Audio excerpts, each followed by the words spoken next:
कैसे हैं आप? आई होप आप सब बहुत अच्छे होंगे। मैं पूनम खेतान हमारे एमकेएच के कॉमर्स वीडियो सीरीज में आपका बहुत बहुत स्वागत करती हूँ।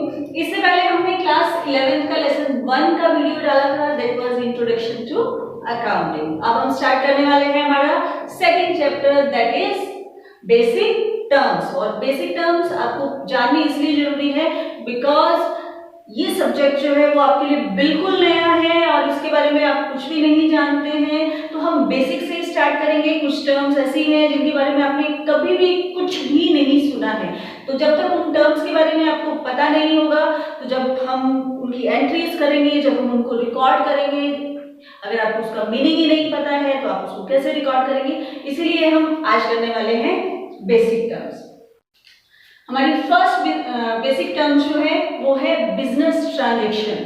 ये जो टर्म है, ये यहाँ पे आपको दो वर्ड्स दिख रहे हैं। ये एक ही टर्म है लेकिन ये दो वर्ड्स का भी अलग अलग मीनिंग हम जानेंगे।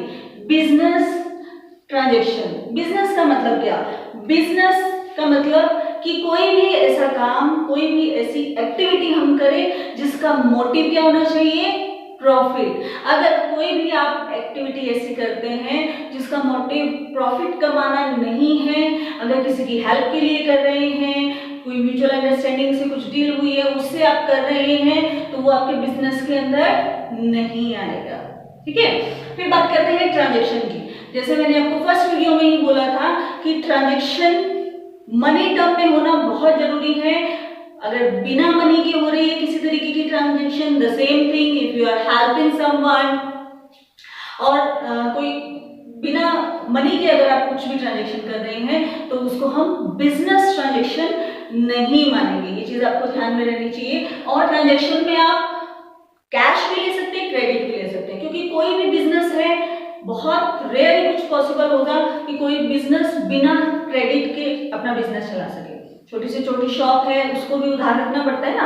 अगर वो कोई चीज अपनी परचेज कर रहा है, गुड्स, और अगर कहीं किसी को गुड्स सेल कर रहे हैं तो थोड़ी बहुत उधार चलती है। कैश और क्रेडिट दोनों ट्रांजैक्शन हम इसके अंदर लेते हैं। सो business transaction means a financial transaction, और इकोनॉमिक इवेंट जो होगा वो आपके बिजनेस में, उसको हम बिजनेस ट्रांजैक्शन बोलेंगे। The second one is capital. Capital का मतलब बहुत इंपॉर्टेंट टर्म है। पूरी अकाउंट जब तक आप करेंगे, अगर आप सीए बन जाते हैं तब तो उसकी वैल्यू और भी बढ़ जाती है, और बिना कैपिटल के कोई भी बिजनेस हम स्टार्ट नहीं करते हैं। कैपिटल के अंदर थोड़ा सा कंफ्यूजन ये हो सकता है आप सबको, अगर कभी सुना हो तो हम कैपिटल को सिर्फ और सिर्फ कैश मानते हैं, ऐसा नहीं। एक एग्जांपल लेते हैं। दो फ्रेंड है, एक है जय और दूसरे का नाम है वीरू। ठीक है, नेम तो सही है, पसंद आया आपको? ठीक है, तो जय और वीरू जैसे कि आपको पता है बहुत अच्छे फ्रेंड हैं, और जय और वीरू ने सोचा कि क्यों ना, अब गब्बर को तो हमने मार ही दिया, तो क्यों ना अपनी लाइफ में सेट हुआ जाए और अपना एक बिजनेस स्टार्ट किया जाए। तो दोनों ने सोचा कि चलिए एक बिजनेस स्टार्ट करते हैं। और जैसे कि हमारा जो फेवरेट बिजनेस है दैट इज फर्नीचर शोरूम। इन दोनों ने मिलकर एक फर्नीचर शोरूम खोलने की सोची कि हम एक बिजनेस फर्नीचर शोरूम ओपन कर लेते हैं। ठीक है, कोई इशू नहीं है, यहाँ हमारे आसपास है भी नहीं तो अच्छा चलेगा।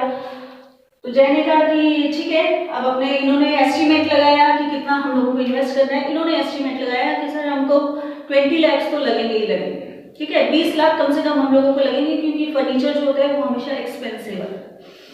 तो वीरू ने जय से पूछा कि भाई तुम कितना इन्वेस्ट कर पाओगे? तो इन्होंने बोला सर ठाकुर जी ने जो मुझे पैसे दिए थे उसमें से मैंने थोड़ा बहुत अपना घर बना लिया, 10-1 लाख रुपए है मेरे पास में कैश। तो ठीक है, जय ने कहा कि मैं 10 लाख इन्वेस्ट कर दूंगा। ठीक है जी, अब वीरू पड़ गया सोच में। वीरू कहता कि देख जय, मैंने तो इतना कभी सेविंग की नहीं है और मेरे पास में इतना तो कैश नहीं है। तो कह रही कैश नहीं है तो क्या हुआ, पेमेंट कुछ पैसे तो लगाने ही पड़ेंगे ना कुछ तो इन्वेस्ट करना ही पड़ेगा। ये भी सही है। तो वीरू ने बोला कि ठीक है, मेरे पास में 5 लाख तो कैश है सर, ओके। ये जय ने कैश लगाया, वीरू ने भी कैश लगाया, और कुछ क्योंकि फर्नीचर का शोरूम है, हम लोगों को ट्रांसपोर्टेशन के लिए गाड़ियां भी चाहिए, तो 2 गाड़ियां खड़ी है मेरे पास में जो कि हम लोगों को काम आ सकते हैं। तो 2 हम यानी 2 लाख की गाड़ियां मान लीजिए आप, और 4 लाख का हम लोग इसको आप बोल सकते हैं वैन, ठीक है, वैन। और 1 लाख का मेरे पास में फर्नीचर पड़ा है जिसको हम एज ए गुड्स यूज कर सकते हैं। वो गुड्स उसको हम अपने फर्नीचर शोरूम में रखेंगे, बहुत एंटीक वाला फर्नीचर है, उसको हम सेल करेंगे। हो गया काम सर, टोटल आ गए आपके 20 लाख। अब देखिए जो कैश है वो प्लस ये जो दोनों वैन थी, ये क्या है आपकी एसेट, प्लस ये जो गुड्स भी लेके आए हैं, इन सब को मिला के 20 लाख ये आपकी कैपिटल बनेगी। समझ में आ गई? कैपिटल का मतलब सिर्फ कैश नहीं है, अगर आप अपने बिजनेस के लिए कोई गुड्स भी लेके आ रहे हैं, कोई एसेट लेके आ रहे हैं, तो वो भी आपके कैपिटल के अंदर ही आता है। Then comes to drawing. Drawing का मतलब क्या? ड्राइंग का मतलब ये नहीं है कि आप अपनी नोटबुक में कुछ ड्रॉ करेंगे, कुछ सीनरी बनाएंगे, बिल्कुल नहीं बनानी आपको। ड्राइंग का मतलब ये कि अब इन्होंने बिजनेस स्टार्ट कर लिया, अब वीरू की जो वाइफ है उसको पैसे चाहिए, उसको पैसे चाहिए। अब वीरू कहता है कि अभी अभी बिजनेस स्टार्ट किया है, अभी मैं कहाँ से पैसे लेके आऊँ? बोले नहीं भाई, मेरे भाई की शादी है और इतना तो पैसे चाहिए मुझे। कितने चाहिए? 1 लाख चाहिए। तो वीरू कहता है कि ठीक है, मैं जय से बात करता हूँ। तो जय से बोला कि भाई पैसे चाहिए 1 लाख, और तो क्या करें? तो जय ने कहा कि ठीक है, मेरे पास में भी कैश नहीं है, तो अपने ऐसे करते हैं कि अपने बिजनेस में से निकाल लेते हैं, तुम बिजनेस से उधार ले लो उसको एक बार, और बाद में थोड़े टाइम बाद में इसको वापस कर देना। कहते ठीक है। तो इस 20 लाख यानी ये जो 15 लाख कैश था, इसमें से 1 लाख वीरू वापस ले जाता है। वापस ले जाने का मतलब ये नहीं कि हमेशा के लिए निकाल लिया, उस टर्म को हम अलग, उसका नाम अलग है, उसको हम ड्राइंग नहीं बोलते हैं। 1 लाख एक बार के लिए निकाले हैं, उधार लिए हैं बिजनेस से, ना कि जय से। कहां से लिए? बिजनेस से। अगर वो जय से पर्सनली उधार लेता तो यहाँ पे एंट्री नहीं होगी उसकी, लेकिन वो कहां से निकाल रहे हैं? बिजनेस से। तो वो 1 लाख उसके अंदर से निकाल लेंगे, उस 1 लाख को हम क्या कहेंगे? ड्राइंग। वो 1 लाख क्या हो जाएगा आपका? ड्राइंग। और एक चीज और ध्यान रखेंगे, ड्राइंग रिड्यूस द कैपिटल। जब भी आप ड्राइंग करते हैं तो वो आपकी कैपिटल को रिड्यूस करती है, चाहे आपने उधारी लिया है एक बार, लेकिन वो आपकी कैपिटल को कम कर देगी। अब आपकी कैपिटल जो है बिजनेस की क्या रह गई है? 19 लाख। ठीक है, समझ में आई आपको ये बात? तो हमारी नेक्स्ट टर्म है एसेट्स। एसेट्स मतलब वो resources, the valuable resources owned by a business, जिनको कि एक बिजनेस ऑन करता है, जो इसके पास में रहते हैं, यानी जिसको हम संपत्ति बोलते हैं। ठीक है, तो और ये बैलेंस शीट के एसेट साइड में लिखा जाता है। ये जब आप बैलेंस शीट बनाएंगे तब आपको समझ में आ जाएगा। हम इसको डिस्क्राइब करते हैं एक बार, ये ध्यान रखिए। एसेट्स जो होती है वो 2 तरीके की एसेट्स होती है। One is current asset and the second one is non current asset. ठीक है, करंट एसेट कौन सी होती है? इसको हमें 1 ईयर के अंदर अंदर ही उसको कैश के अंदर कन्वर्ट कर सकते हैं। ठीक है, लाइक कैश होता है, बैंक होता है, हमारे कुछ डेटर्स होते हैं, कुछ प्रिलिमिनरी एक्सपेंसेस होते हैं, ये सारी चीजें किसके अंदर आती है? Current assets. यानी कभी भी ऐसी कोई जरूरत पड़े कि हमें कैश की जरूरत पड़े, तो इतना कैश हम लोगों के पास में अवेलेबल होना चाहिए कि इमरजेंसी में हम उसको पे कर सकें। और ये जिसको आप 1 साल से कम के अंदर, कम पीरियड के अंदर ही कैश के अंदर कन्वर्ट कर सके, वो होती है आपकी current asset. Non current asset जो कि 1 साल से ज्यादा टाइम लेती है, लाइक कोई भी हम जब एसेट्स परचेज करते हैं, आपने कोई फैक्ट्री लगा रखी है, उसके लिए कोई मशीनरी लेके आए, आप कोई प्लांट लेके आए, तो क्या उसको आप 1 साल के अंदर सेल कर देंगे? नहीं। तो कुछ ऐसी एसेट्स जिनका बेनिफिट आप लॉन्ग टर्म में लेने वाले हैं, कुछ कुछ ऐसे इन्वेस्टमेंट कर रहे हैं जिसका बेनिफिट आपको लॉन्ग टर्म में आने वाला है, वो सारी चीजें किसके अंदर आती हैं? नॉन करंट एसेट्स के अंदर आती है। Liability just opposite of asset, ये बिल्कुल अपोजिट होता है एसेट का, और ये भी दो ही तरीके की होती है, current liability and non current liability. अब कुछ लायबिलिटीज मतलब जो बिजनेस होता है उसकी रिस्पॉन्सिबिलिटी, उसका दायित्व, उसको पे करना है, the payable value of a business. तो जो पेमेंट उसको 1 साल से कम के अंदर करनी ही करनी पड़ेगी, उस लायबिलिटी को हम क्या बोलते हैं? करंट लायबिलिटी, जिसका पे करने का टाइम 1 साल से कम का है। लाइक कोई क्रेडिटर है ऐसे जिनको हम लोगों ने 1 साल से पहले का, 4 महीने का, 5 महीने का टाइम दिया हुआ है, तो उसको हम करंट लायबिलिटी के अंदर लेते हैं। कुछ आउटस्टैंडिंग एक्सपेंसेस होते हैं वो। Non current assets, non current liabilities, वो लायबिलिटीज जिनको पे करने के लिए आपके पास में 1 साल से ज्यादा का टाइम है, वो नॉन करंट लायबिलिटीज होती है। लाइक, और नेक्स्ट टर्म इज डेटर्स। आप ध्यान रखेंगे यहाँ पे बी साइलेंट है, it's not debtors, it's debtors. Debtors बोलेंगे आप इसको। डेटर्स का मतलब क्या? अभी जो फर्नीचर का बिजनेस हम लोगों ने स्टार्ट किया, जय और वीरू का ही एक फ्रेंड है,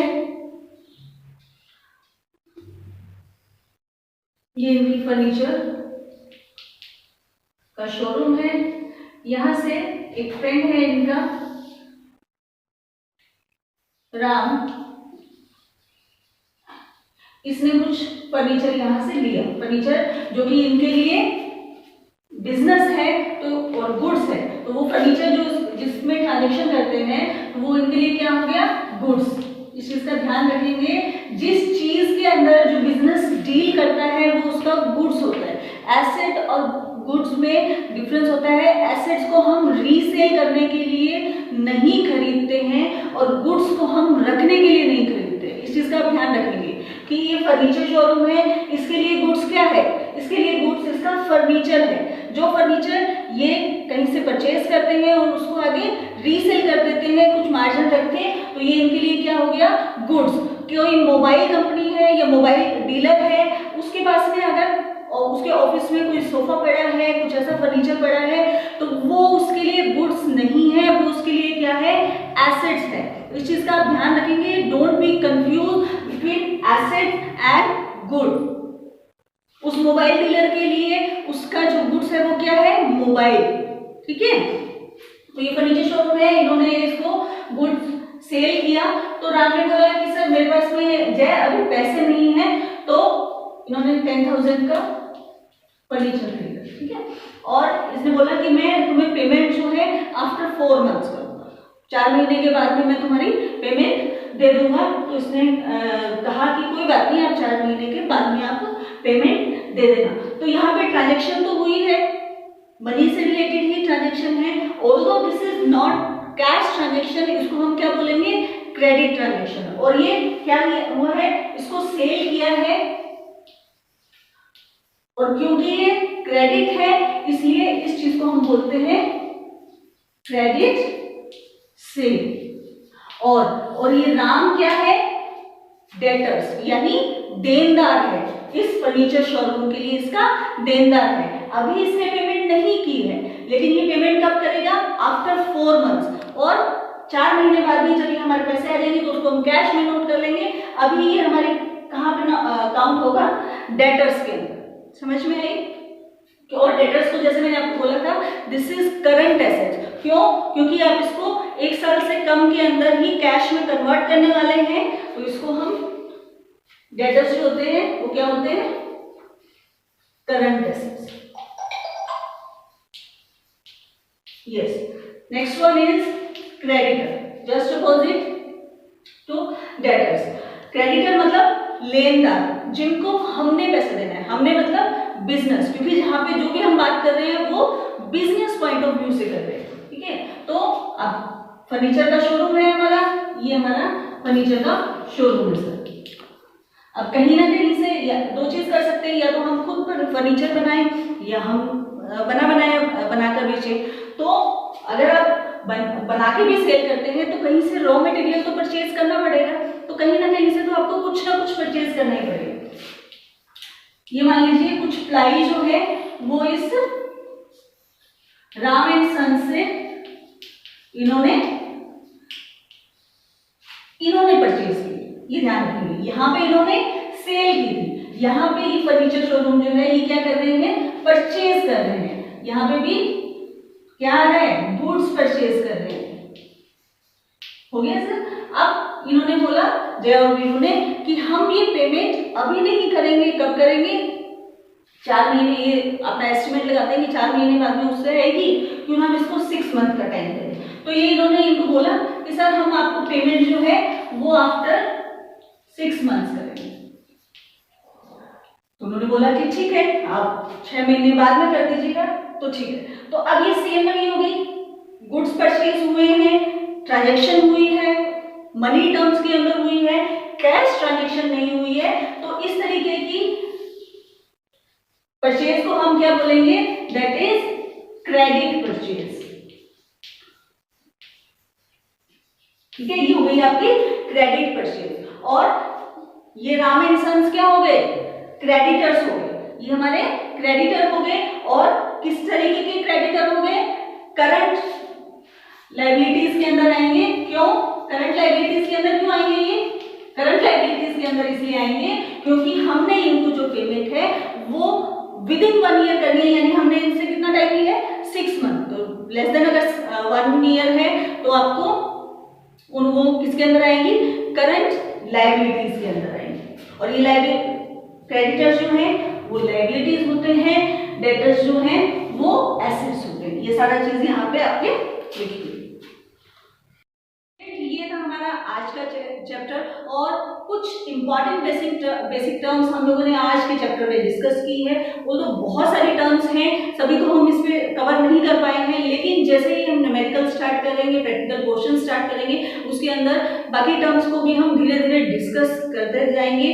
तब तक आप इन पूरी टर्म्स को अच्छे से घर पे रिवाइज कीजिए, अपने नोट्स बनाइए, उनको लर्न कीजिए, ताकि जब हम न्यूमेरिकल पार्ट करें तब हमें किसी तरीके की कोई प्रॉब्लम नहीं आए। तो घर पर रहिए, सुरक्षित रहिए और अपना ध्यान रखिए। Thank you.